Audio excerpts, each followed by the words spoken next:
Да. Добре дошли на тази вечершния дебат за необходима ли държавата. Това са двама участници от организация Sapiens, аз също съм част от нея. Тази вечер на двете страни ще бъдат Боби, Борислав Станимиров, който е програмист, член на Sapiens. Той ще защитава държавата.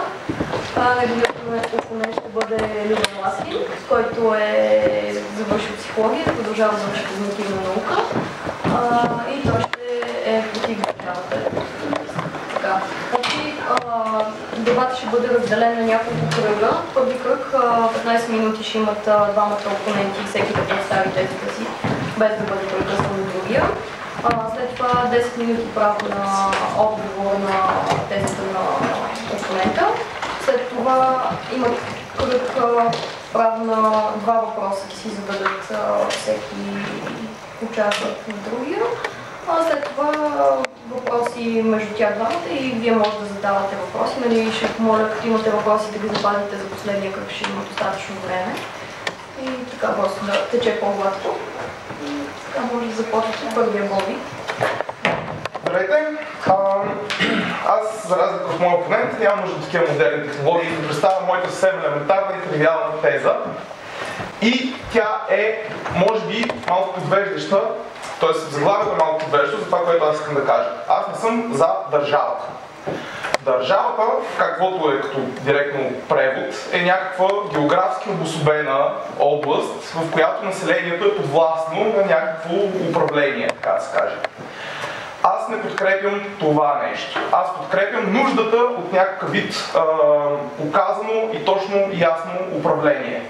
Специално в трите му форми, трите власти, така да се каже, наказателна, законодателна и изпълнителна власт. Сега ще се питам да кажа защо съм това и какво е лошото, ако ги няма тези неща. Хубавото, което те ни дават, е възможността да имаме справедливост, така да се каже. Когато тези власти са независими от хората, от участниците в обществото, те могат да гарантират справедливостта и, как да кажа, правилно да преразпределят насилието върху хората. Защото, също може би не е особено популярно мнение, насилието е нещо, от което твърдя, че има нужда. И тези власти са за това да може да се разпределя то. Например, за престъпление. Ако се извършват престъпления, срещу престъпниците трябва да бъде употребявано насилие, някакви отнемане на техните права. Дали ще ги вкарат в затвора, дали ще ги осъждат на други неща. В момента не е тема на дискусията като цяло това, но със сигурност трябва по някакъв начин да се посегне върху тяхната свобода. И какво се случва, когато има едно престъпление? Обикновено има една много засегната страна. И тя е тази, която под влияние на своите много силни чувства ще пожелае да направи огромни вреди на въпросния нарушител на нейните права. Например, даже и едно дребно ограбяне, да ми джипчия да ме нападне в автобус или нещо такова, не да ме нападне, да ми вземе нещо в автобус или толкова дребно нещо, обикновено създава много силни чувства в някой човек, много силни емоции, които ще го потигнат към саморазправа и често даже съвсем дребни неща водят до много критични случаи.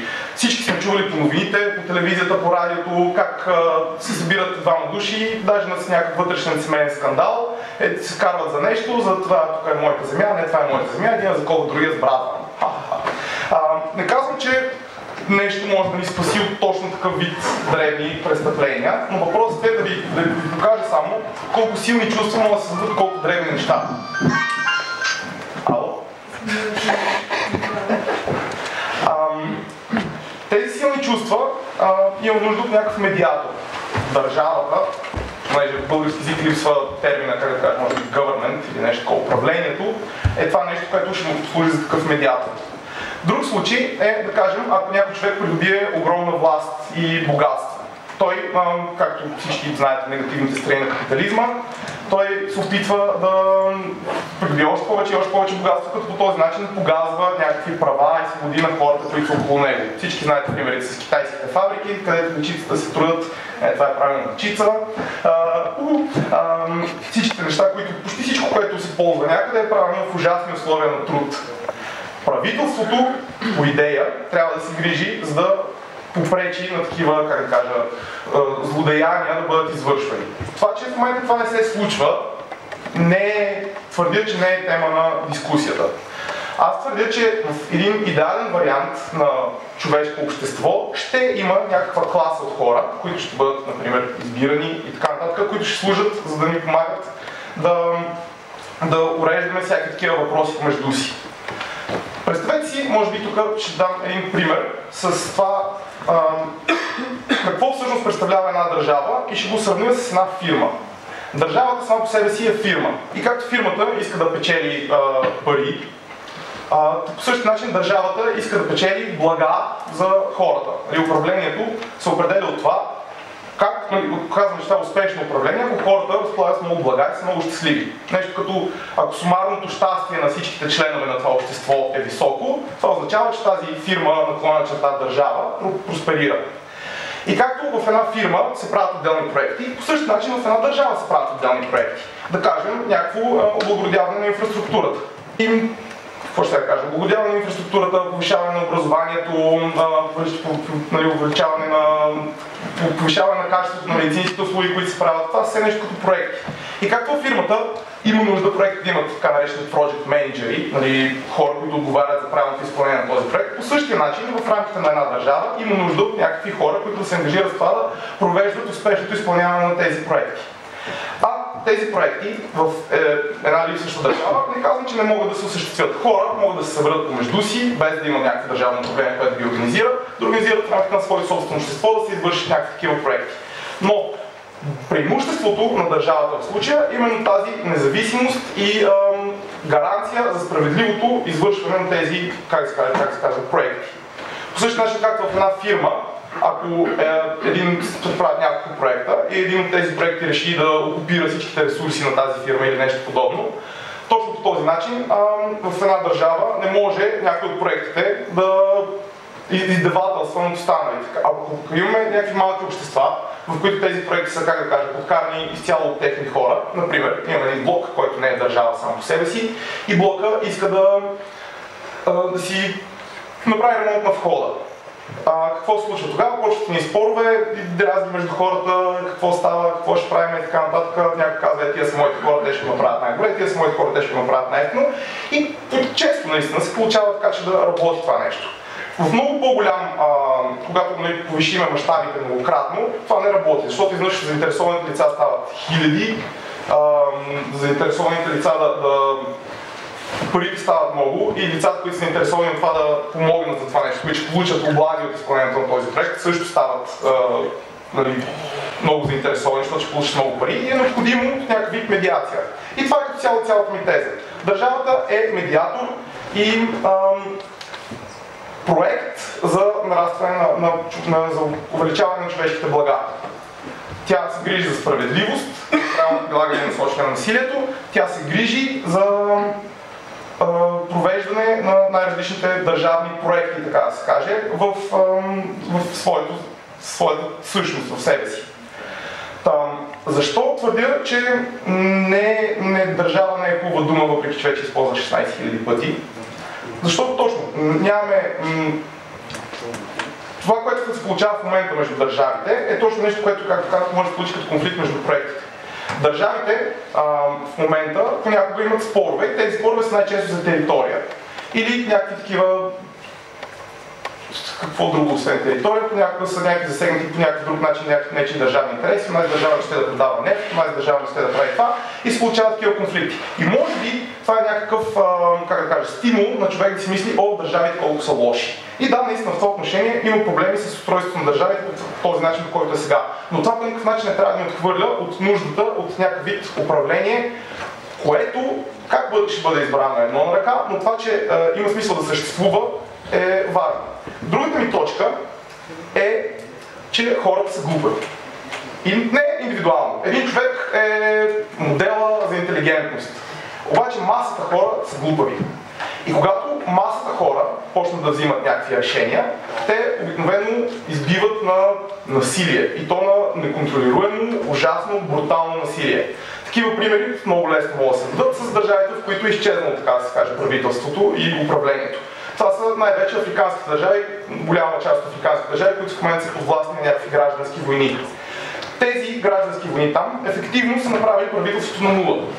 Тези, които управляват там, са силните и богатите и никой не може да ги контролира. И какво се получава там? Всекидневно измират стотици хора, има проблеми с глад, с болести, с липса на елементарни възможности за хората за развитие в каквато и да е насока. Всички живеят в страх и мизерия. И това е точно което се опасявам, че ще се получи, ако по някакъв начин правителството като медиатор и управленско, project manager, бъде премахнато.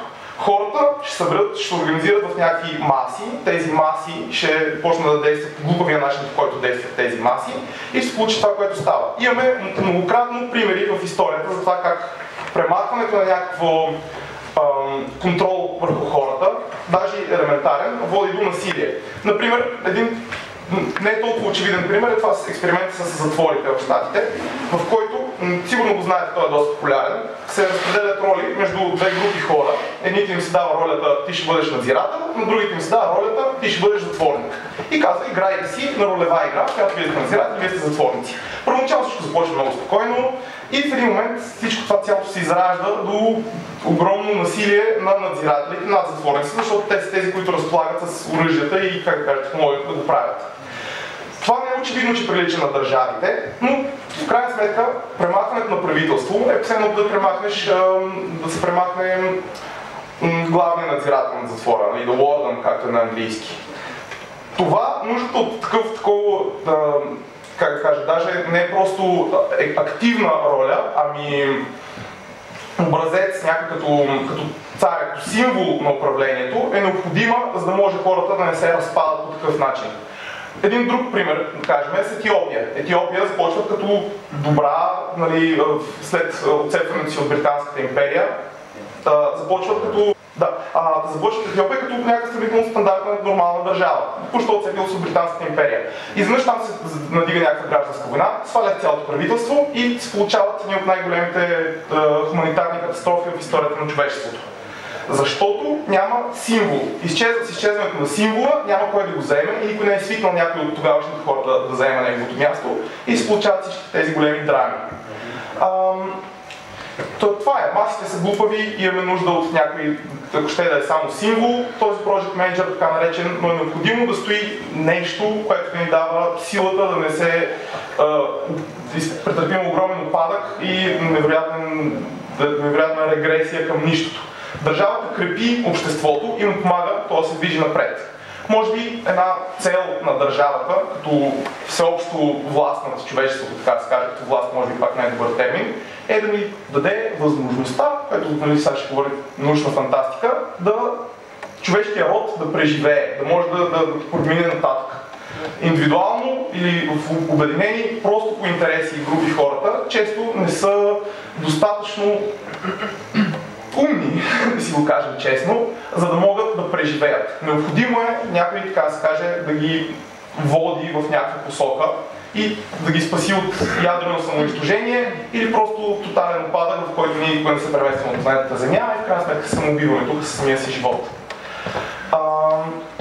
И това е като цяло, което искам да кажа. Държавата е нещо, което ни крепи да продължим и да се движим и да се развиваме.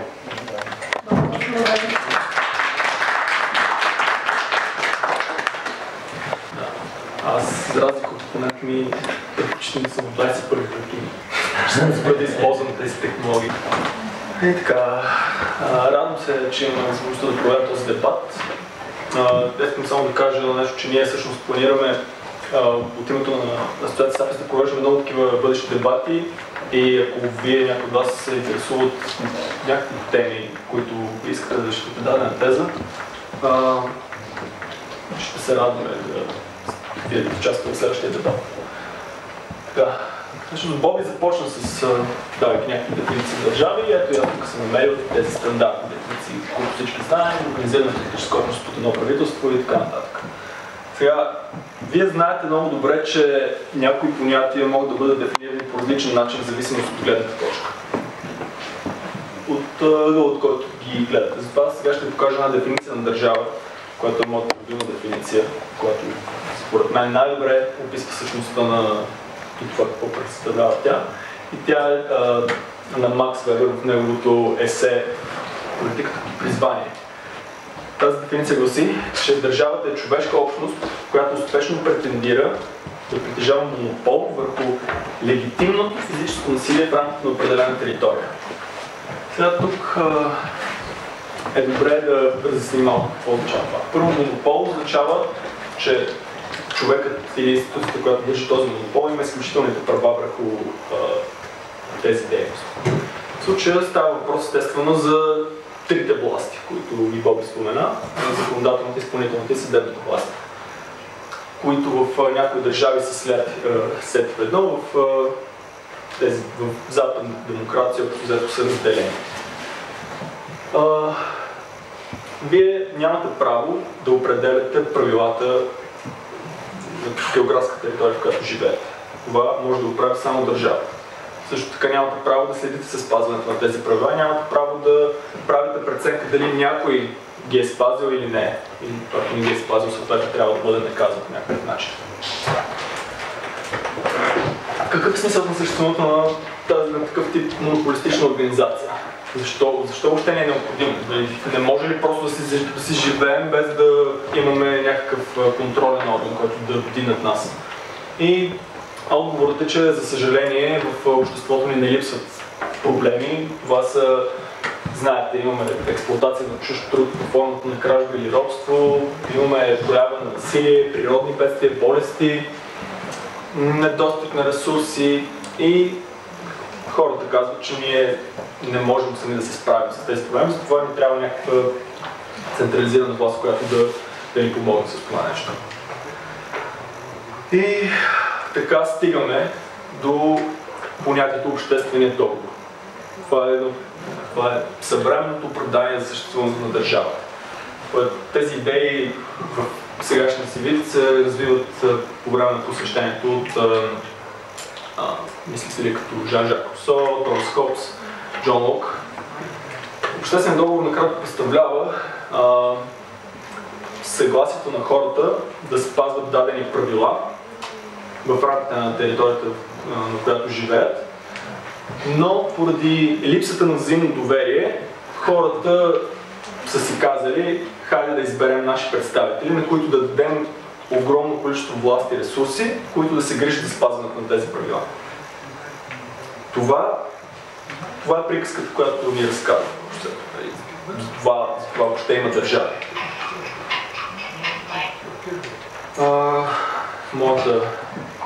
Моята цел днес е да се опитам да ви убедя, че този модел е крайно грешен. И не само грешен, ами и вреден. И ние, като хора, би трябва да се стремим напротив да го отхвърлим това нещо. И основно искам да представя две критики към държавата.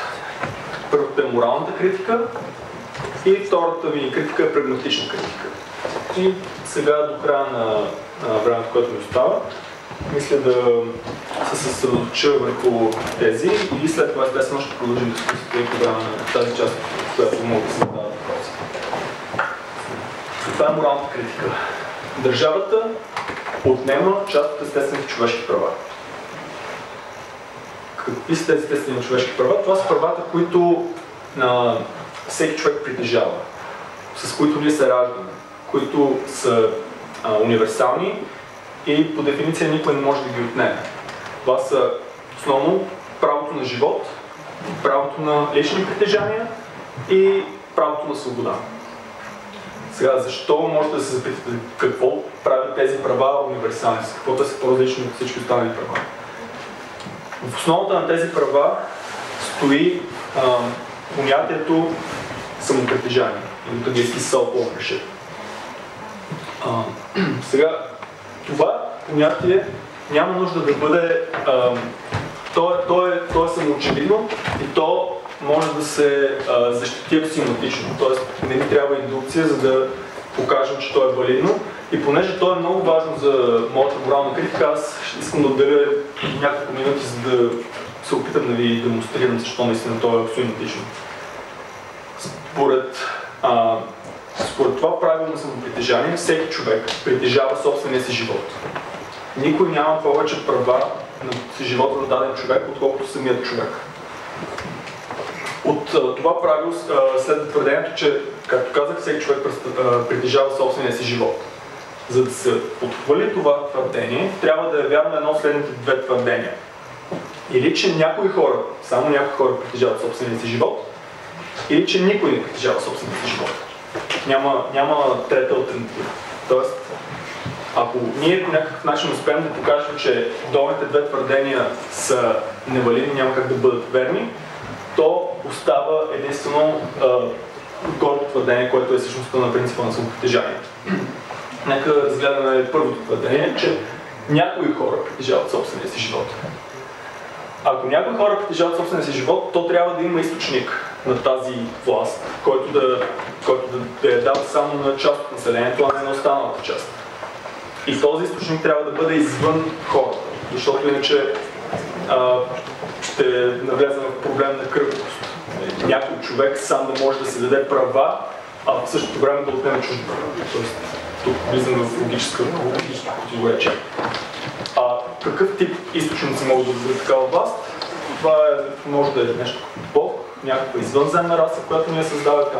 Но тъй като ние нямаме абсолютно никакви сведения за съществуването на какви да подобни външни сили, следователно нямаме и основания да вярваме в това твърдение и следователно можем спокойно да го отхвърлим. Сега да разгледаме второто твърдение, че всъщност никой не притежава собствения си живот. Ако никой не притежава собствения си живот и аз се задам въпроса, аз притежавам ли собствения си живот, би трябвало отговорът да е не. Но ако аз не си го притежавам, би трябвало някой друг да ми го притежава, иначе всъщност смисълът на притежанието на живот е аз да мога да вземам решения за действията, които извършвам. В противен случай аз просто трябва да застана на едно място и да не правя нищо. Но дори това е избор, следователно с цялото си съществуване аз съм в едно голямо противоречие. Така че някой друг трябва да има права над моя живот, ако аз нямам. Но ако този някой има права, би трябвало той самият да има права върху собствения си живот. Тук веднага виждате, че отново влизаме в противоречие, защото предпоставката, от която излязохме, е, че никой не притежава собствения си живот. Следователно, това твърдение също би могло да бъде отхвърлено и оставаме с единственото логически валидно твърдение, което е консистентно с универсалната етика, че всеки човек притежава собствения си живот. Сега ще ви дам, аз така съм ги категоризирал два основни начина, чрез които държавата отнема нашите естествени човешки права. Първият е чрез създаването на така наречените престъпления без жертви. Тук примери са действия като хазарт, употреба на забранени субстанции, това е въпрос основно, но в някои държави и алкохол, цигари и така нататък. Еднополовите съюзи, не съм ги нарекал бракове, защото бракът също е плод на държава, затова аз съм като цяло брак на това понятие. Забрана за аборт и евтаназия. Отново, тук става въпрос за решения, които касаят единствено човека, който ги извършва. Всякакви икономически регулации и така нататък. Вторият начин, по който държавата отнема нашите естествени права, е чрез принудителен труд. Това може да бъде задължителната военна служба, която за радост вече няма в България, но в много държави все още присъства. Принудително гласуване, отново ние го нямаме тук, в някои държави съществува. Принудителни свидетели или съдебни заседатели, задължителното образование и това са естествено, това не е пълен списък от примерите, аз не го дам още много. Най-важният пример, на който аз искам да се спра, са данъците. Данъците са това нещо, което най-много се приближава до това понятие, което ние днес презираме, което се нарича робство. Знам, че това на много вас ще прозвучи много силно твърдение, но реално данъците са именно това. Защото представете си, че вие, работейки, трябва да дадете една част от парите, които изкарате, на държавата. Вие това не го правите доброволно, защото данъците се събират на сила общо взето. Ако допуснем, че като съберем всички преки и косвени данъци, хората трябва да дадат около 1/3 от плода на своя труд на края на месеца или годината или седмицата, представете си следната ситуация. аз си преценявам за себе си, че на мен са необходими около 20 000 лева за годината, за да живея живота, който аз искам да живея. Без да се лишавам от основни неща, с някакви допустими нива на лукс и така нататък. За да изкарам 20 000 лева, ако аз работя за колкото изкарам 20 000 лева, както вече установихме, аз една трета от тях трябва да ги дам на държавата. Следователно, за да имам накрая наистина 20 000 лева, аз трябва да изкарам 30 000 лева. За да може след като дам една трета, на мен да ми останат на тези пари, с които да живея. Тази една трета от моят труд, която ми е отнета на сила, може да е абсолютно аналогично на робските, защото вие работите без да получавате плодовете на вашия труд. Естествено, разликата е, че при робството не ви отнемат една трета от труда, а близо 100% от труда. Това е естествено, че е за предпочитане. Тоест, за предпочитане да ви оставят 2/3 от труда все пак, колкото са милостиви на тези хора. Но за мен все пак това е крайно допустимо да бъдат по този начин действително отнети нашите плодовете на нашата енергия, нашия интелект и така нататък. Това беше моралната критика. Минавам много бързо през тях, но вярвам, че ще дискутираме доста. Прагматичната критика тук ще бъда по-кратък, защото направо не знаех къде да започна. Има толкова много неща. Но правителството на намеса почти винаги пречи много повече, колкото да помага. С каквото и да се вземе правителството, винаги прави повече корозии. Аз тук съм естествено отворен за примери, в които това не се случва. Но когато става дума за образование, за защита на бедните чрез социални помощи, защита на потребителите, на работниците, превенция на опасни поведения, като наркотици и хазарт, както споменах вече, отново икономическите регулации, това нанася толкова много вреда, че въобще не си заслужава. А може ли примери да чуваме? Мисля да ги оставя за дискусията, защото няма да имаме време. Имаме просто 15 минути. Ще имаме достатъчно време да дискутираме. Втората много важна прагматична критика е, че концентрацията на толкова власт на едно място създава прекалено много изкушения за хората да се възползват и да злоупотребяват с нея. И тук искам да ви напомня, че държавата не е някаква божествена институция, държавата е просто група хора. А всички хора преследват собствените си интереси. И естествено създадени са някакви механизми с времето, които уж се опитват да ограничават тази злоупотреба, като конституция, като разделяне на властите, но аз лично съм крайно недоволен от постигнатото. Правителствата не представляват своите избиратели. В идеалния свят, в който ние никога няма да заживеем, това може да се случи. Но в истинския свят това просто не е факт. Правителствата представляват интересите на тези, които влизат в някаква симбиоза с тях. Ние като представители, нашите представители въобще не са отговорни пред нас. И тук също мога да ви дам много примери, които също смятам да оставя за дискусията нататък. Колко минути имам горе-долу? Още 2 минути. Добре. Сега, естествено, можете да се запитате, добре, като е толкова гадна тази държава, защо навсякъде по света това е основната форма на живот? Как така се случва? Да се учи глобализация. Добре, хората, навсякъде, където живеят, имат... От 200 години. Аз говоря за днес, да. Да, от 200 години го има, не го имало винаги. От 200 години на национална държава, но преди това е важното е, че в момента го има. И т.е. вие бихте могли да ми зададете този въпрос, като толкова лошо, защо го има навсякъде. Тук може да се дадат много отговори, но една от основните причини е така нареченият уклон към статуквото. Това е status quo bias на английски. Това е добре известно психологическо явление, според което хората имат тенденцията да предпочитат това, което е в момента установено, това, което е добре познато. Тук мога да ви дам един пример, само за да илюстрирам какво представлява. В някои държави много голям процент от населението е заявил, че иска, когато когато умрат, техните органи да бъдат дарени за лечение на хора, които имат нужда от тези органи, докато има държави, които този процент е много нисък.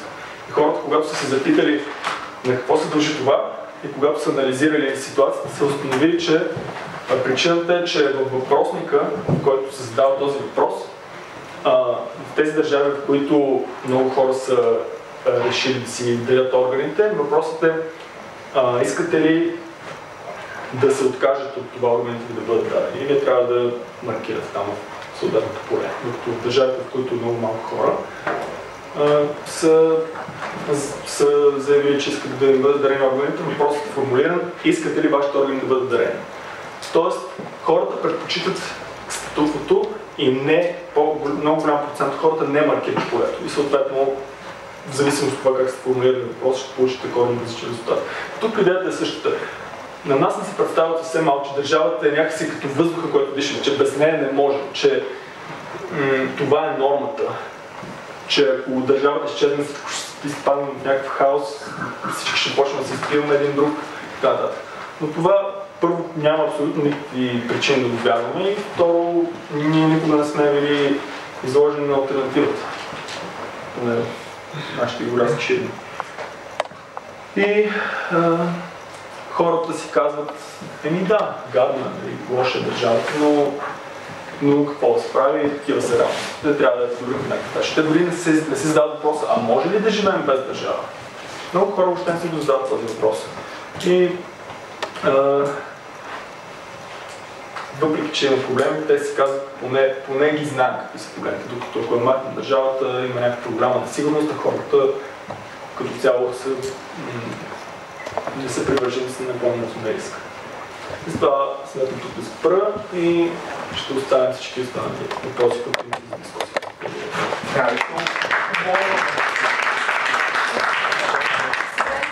10 минути, всеки да говори на противника. Давай, Боби. Аз имам точно абсолютно всяка точка забележки. Първо, беше споменато, че има основни човешки права. Аз твърдя, че това е някаква илюзия на нашите мозъци. Няма такова нещо като право. Има физични закони и правата са нещо, което ние си представим, че са права, неща, които ни харесват. Мен ми харесва да разполагам със собствения си живот, мен ми харесва да разполагам с собствените си, да имам собственост и така нататък. И затова казвам, тук това право, което е неотменимо и ми е дадено, за да мога да парадирам с него и да казвам, ето аз съм мъж. Това не е вярно, твърда, че няма такова нещо като естествени човешки права. Има естествени човешки нужди. Човекът има нуждата, всички знаете, да яде, да се възпроизвежда и да не го бият. Така, по-меко казано. След това той спомена, че какво казва? Самопритежанието. Опита се по някакъв начин да докаже, че самопритежанието е естествено, защото ако аз не си притежавам живота и той не ми притежава живота, значи изведнъж няма кой да ми притежава живота и къде отива това притежание.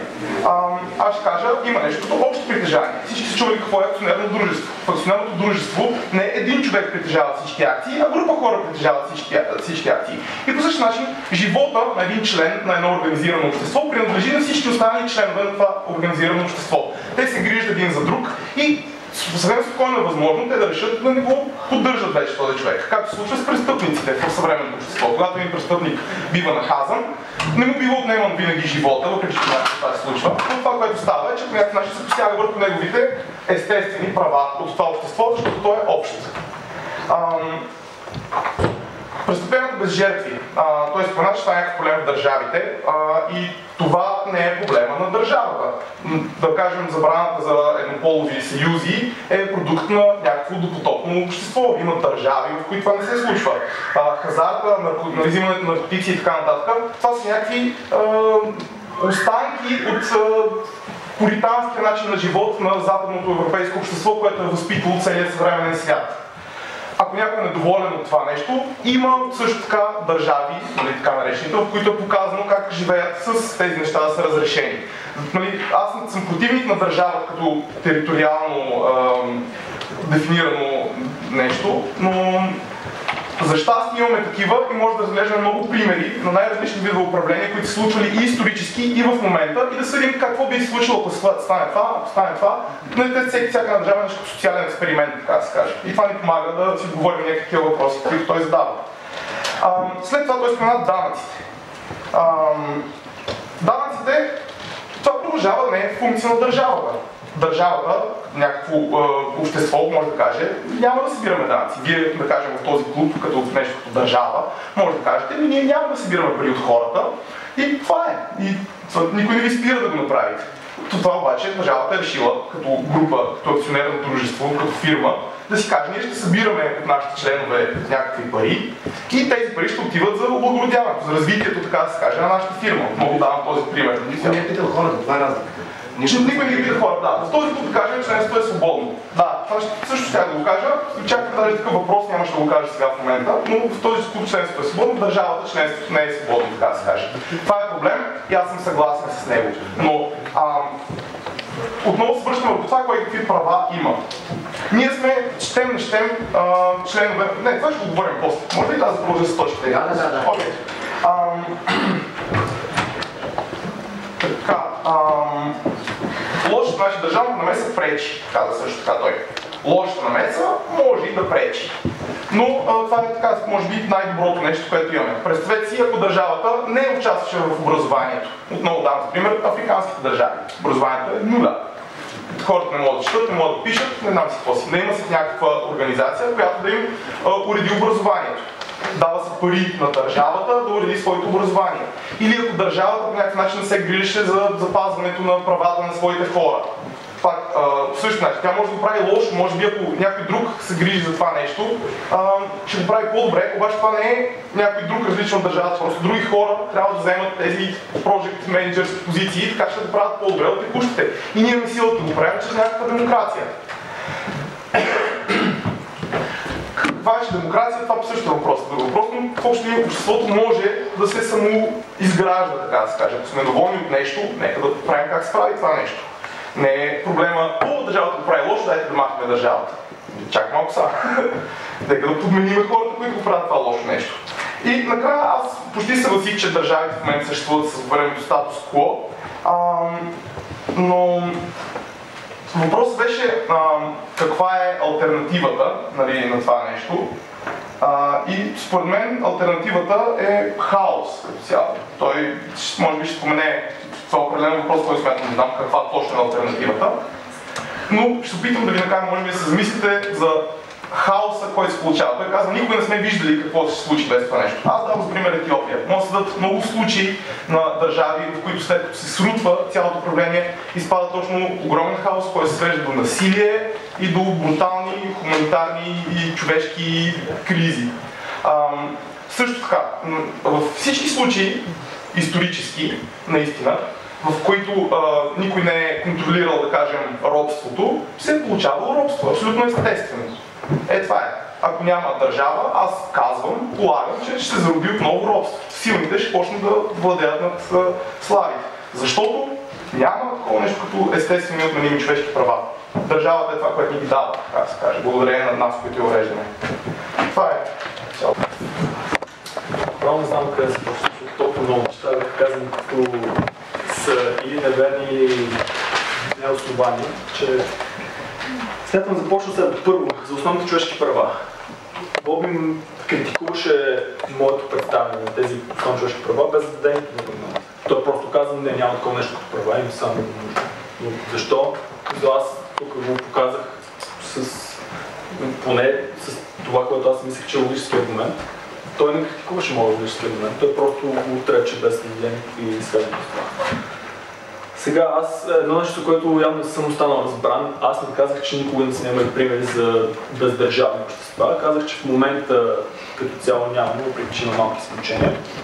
Но примерите, които имаме за бездържавни общества, показват точно обратното на този апокалипсис, който Боби предвижда, че ще се случи в малки държави. В Испания по време на гражданската война, в някои региони, основно в Каталуния, за повече от година е нямало държава.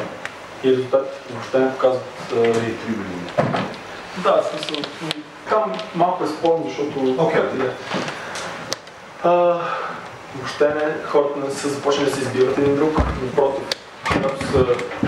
Там наркосиндикалистите са наложили своите неволи, така да се каже.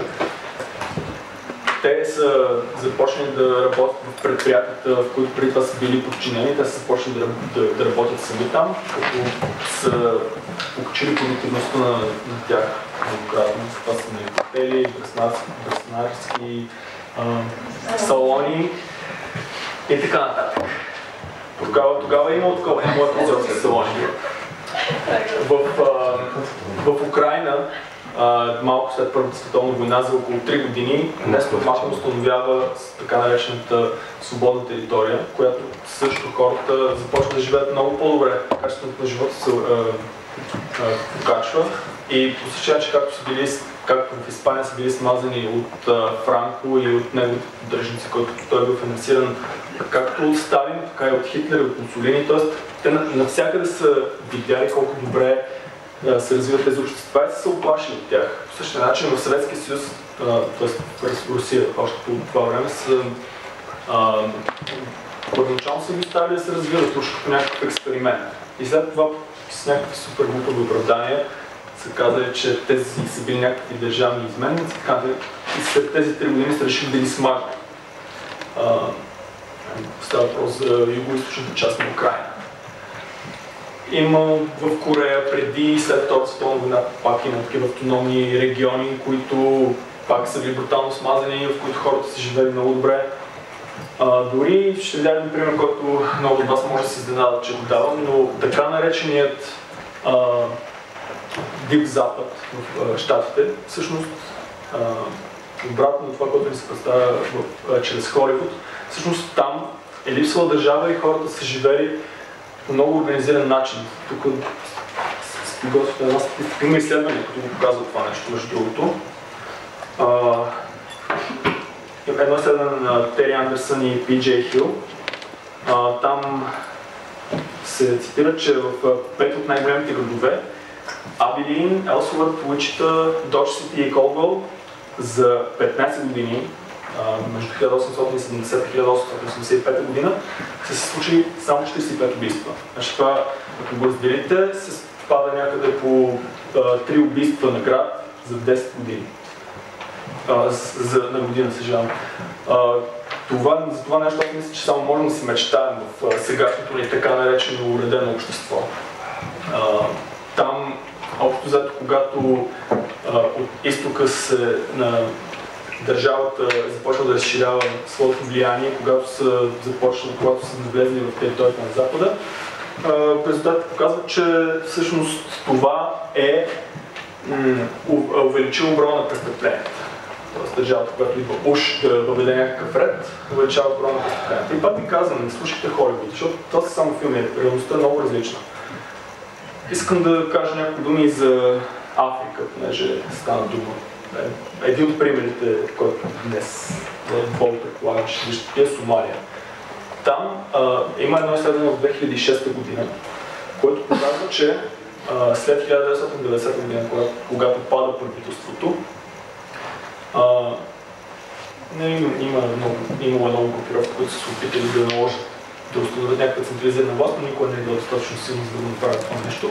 И хората от тогава до днес живеят горе-долу в някакво такова анархистично общество.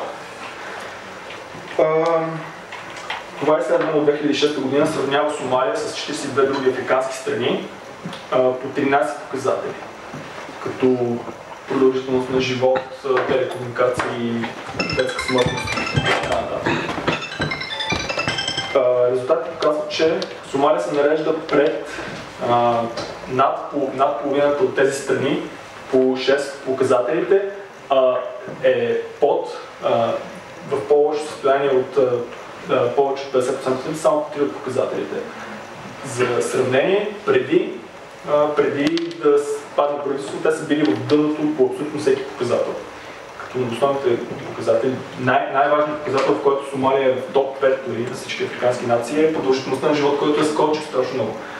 За съжаление, от 2004 година насам ООН непрестанно се опитва да помогне на една организация да постигне все пак централизирано правителство, което води до това някакви там, примерно, ислямски съдилища да се противопоставят на това нещо и това води до създаването на друг тип власт и от тогава, за съжаление, започва пак да пада стандарт на живот на тези хора.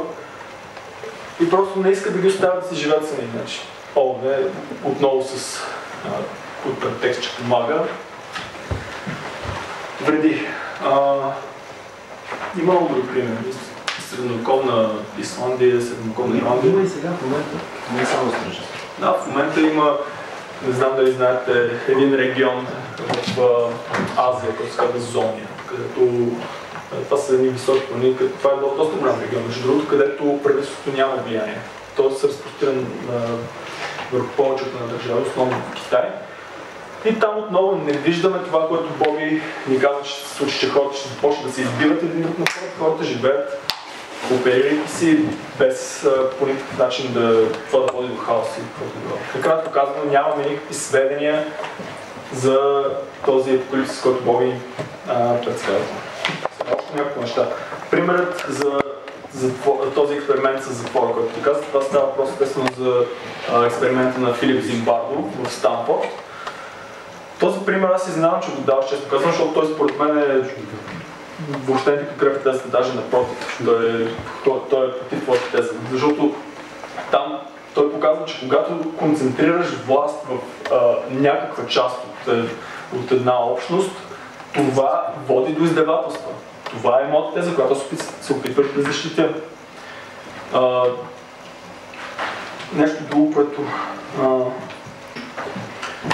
добре, за тази намета това, което искам да кажа е, че Боби накрая спомена, че това, че държавата в момента не работи, означава, че трябва да е премахнат. Защото трябва да сме толкова крайни. Не може да измислим някакъв начин да си решим проблемите. Това, което искам да кажа, че бездържавността въобще не е крайна позиция, напротив. Това, кое е крайност, много зависи от това, кое вие определите да е нормата и кое е средата. В случая на нас, както казах няколко пъти вече, от много малки и в училище и като история ни се натяква, че държавата е нормата. Без държава всичко ще е хаос. Естествено, че този, който иска да няма държава, ще изглежда краен в този контекст. Но ако се замислите реално, това, което Боби се опасява, не е много, че ако премахнем държавата, може би ще спаднем в хаос и някой най-силен ще завладее всичко. Боби, това вече е станало. В момента имаме най-силната организация, която именно това прави. Тя е установила контрол, тя насилствено ни отнема правата, насилствено ни отнема парите като данъци. Това, от което ти се страхуваш, вече се случва. Така че това е истинската крайност. Ако ние бяхме едно общество без никаква централизирана власт, имахме някакви проблеми и дискутирахме тук с вас, но представете си го извън контекст. И дискутирахме с вас как да си решим проблемите и ако някой беше казал, дайте да изберем 5 човека, ще дадем цялата власт на тях, обаче ще изберем естествено някакви добри хора, няма да изберем престъпници, само с вашата мисъл. Те ще се грижат за спазването на всички правила. Аз съм сигурен, че повечето баща ще кажат, чакай, ти добре си, как те хора, като дадеш всички тази власт, кой ще ги контролира, нали? Те ще започнат да издават с нас. Защото това е аргумента, че ако една организация няма някой, който да я контролира отгоре, тя ще започне да издавателства на хората. Това е държавата. Държавата е властта, която няма кой да я контролира отгоре. Само че какво предпочитате? Да е малка организация с малко власт или да е огромна организация с много власт, която тотално мачка населението?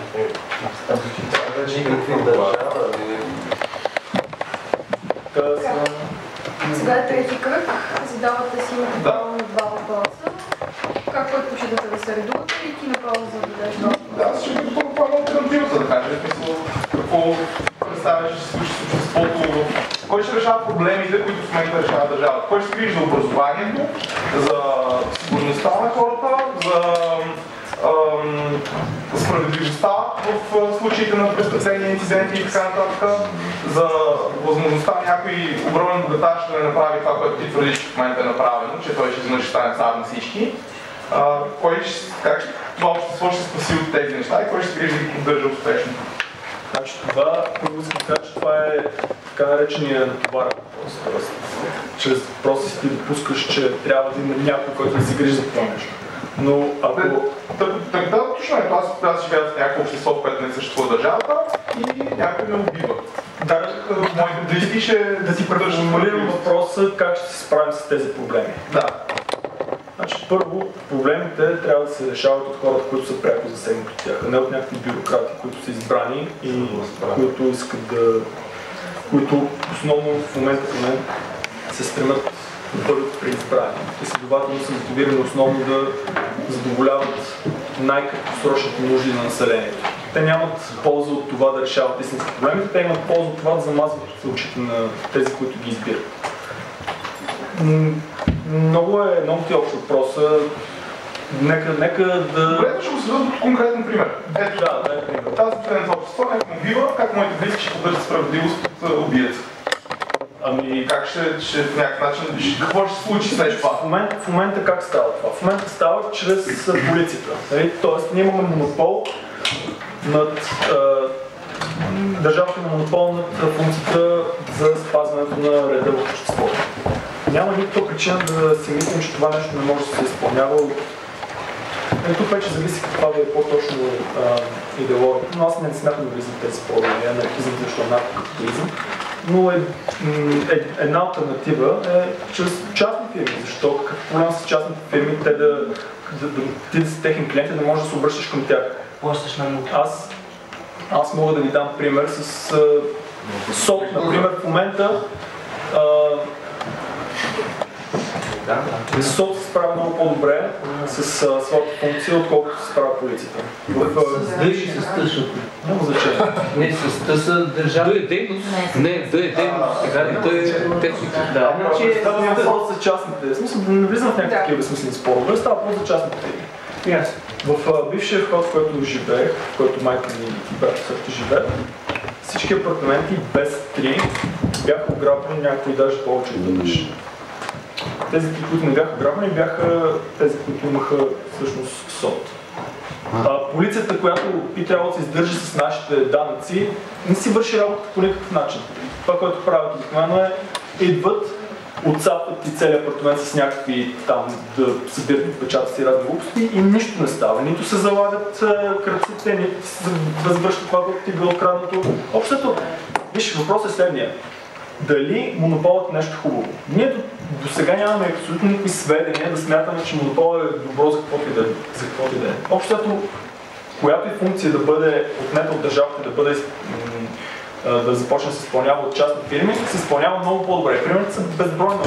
Вземи БТК, например, което в момента функцията му първо, че е много по-ефтино, второ, че е хиляди пъти по-добра функция. Аз не мисля, че монопола е нещо. Методично точно това искаш да смяташ, че държавата трябва да има монопол над реда и законите в държавата, в територията. Данъците може да бъдат доброволни нещо такова. С доброволни данъците държавата просто ще изчезне. Държавата ще на това да се насилства. По принцип, проблемите в обществото са страшно сложни и страшно деликатни. Проблемите обществото, планетата като цяло се променя бурно. Промените стават буквално всяка минута. Неефективно е да се решава чрез някакъв централизиран механизъм, който да казва това ще се реши така, това ще се реши иначе. Вижте, държавата няма ресурси сама по себе си. Държавата не произвежда стойност. Държавата просто преразпределя съществуващите стойности. Преразпределя плодовете на труда на хората. Примерите в природата, където имаме саморегулация, са безкрайно много. Дори най-сложният механизъм, който на нас не е известен до момента в Вселената, човешкият мозък, е тотално децентрализирана система. Ако вие сложите един централен регулатор, тотално ще попречите на функцията на мозъка. Ако някой, примерно, каже, айде сега всички зрителни сигнали отиват на сам стоп, сега тук слуховите сигнали отиват на сам, сега вкусовите сигнали, така, после някакви асоциативни полета, това ще стане пълен хаос. Всеки президент, освен това, е Григорий Новчи. Да, което казвам, че това е грешно. Не е вярно смисъл. Не става просто за президент, става просто за самото правителство, защото това е което прави правителството. Продължаваме се Григорий Новчи. Защо да не са точно това правят? Те преразпределят ресурсите, но ресурсите се разпределят по... Не си оприх буквално регулировки. Ти, които съдат на кръстовището с палката и майката. Не го правят толкова буквално, аз правя просто някаква метафора. Идеята е, че светът се променя много бурно и законите са недобър начин да се решават проблемите, защото законите са мудни, законите са тромови. Те изискват примерно години понякога за да се променят, докато светът се променя всяка секунда. Моят въпрос, първия ми е свързан с отговора на първият въпрос всъщност. Можеш ли да дадеш пример за някоя функция, каквато и да било, която е била изпълнявана от държавата и от недържавни организации и в които държавата се справила по-добре? Много има, но тези недържавни организации обикновено са били някакви мотивирани от някакви, как да кажа, цели, в които добре и зле са неща, които примерно някои хора ще кажат, че това е добре, други ще кажат, че това е зле. Да кажем, държавата често е налагала на неправителствени и частни организации начин на провеждане на образование. А те са искали да провеждат образование по начин, по който ние ще наречем глупав. Нали, да кажем, те са искали да пускат в образованието тяхната политическа или религиозна адженда, всъщност, техния план политически и религиозен. И държавата, налагайки собственото си образование, спирала такива неща да се прокарат там. Обаче пак едни хора ще му рекат добре, други ще му рекат зле.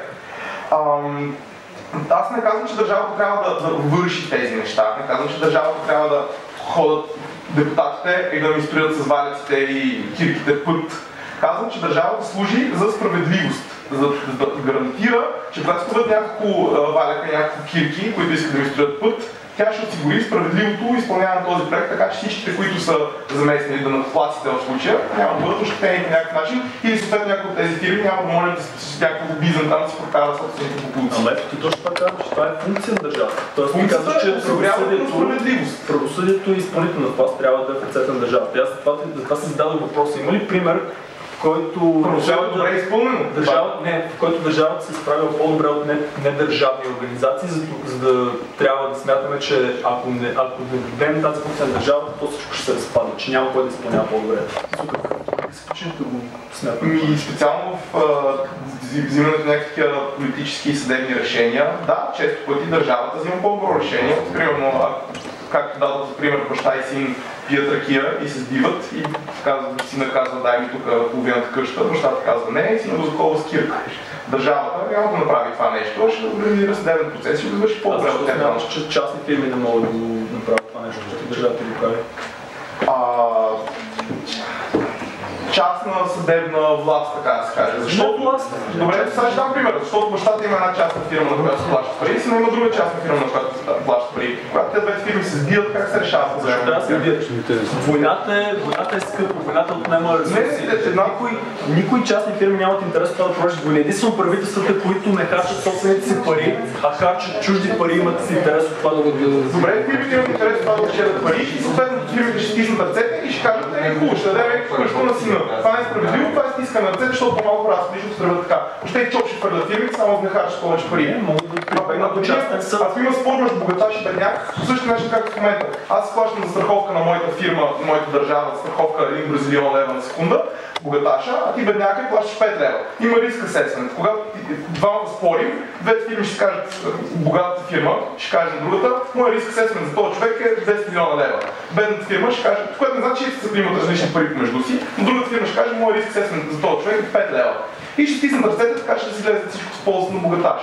Независимо каква е реалната справедливост. Само ще ти пропускаш, че в свободния пазар имиджа е може би най-важното нещо за една фирма. И ако тя това го направи, тя ще роби загуби имидж.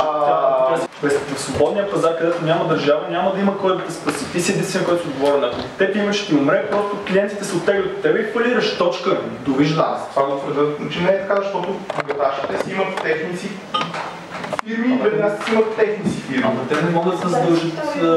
Много се отполезва. Добре, ще говорим за това. Вторият ми въпрос е, не смяташ ли, че е време да преосмислим нашите идеи за държавата, имайки предвид, че всякакви форми на управление до сега са се провалили? Защо смяташ, че трябва да продължаваме да даваме шанс на нещо, което очевидно не работи? твърдя, че трябва да се променят нещата, да, те са променени през цялата човешка история, цяло всяко нещо е търпяло някакъв прогрес.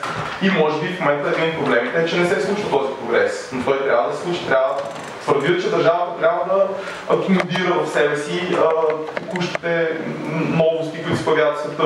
Твърдя, че са прекалено консервативни в момента, но това, което не твърдя е, че съществува по-добро решение от това. Мисля, че всички проблеми, които ти току-що изреди, могат много лесно да бъдат решени. За съжаление не са. Но с интернет, просто. Ако се замислиш, целият прогрес, който сме постигнали като хора, се случва въпреки държавите, не въпреки държавите. Държавите като цяло са потискали прогреса или чрез религиозните си институции, или чрез светските си институции. До сега нямаме никаква причина да смятаме, че каквото и се е случило, хубавото се е случило благодарение на държавите. Аз не казвам, трябва да продължаваме да им даваме шанс. Държавите не казват, ти сега откри теорията на относителността или нещо такова. Те осигуряват почвата, за да може този човек да живее свободно и без да бъде притесняван и да вярва в това, че него има справедливост и да не трябва да мисли непрекъснато за собственото си спасение от какво ли не, а да е достатъчно неангажиран, че да може да измисли теорията на относителността. Добре, тези държави, които дадат за пример, Украина, Испания или така нататък. Тях е изпълнил, да. Че там тези примери са прекалено малко интерес са били засегнати, не са се появили достатъчно големи богаташи, не се е случвало не са живели достатъчно дълго, че да се получи тази драма. В едно малко общество, в което всички са равносилни, е необходимо доста дълго време някой да надмогне на тях, че да се получат тези мизерии, които при липсата на държава биха се получили.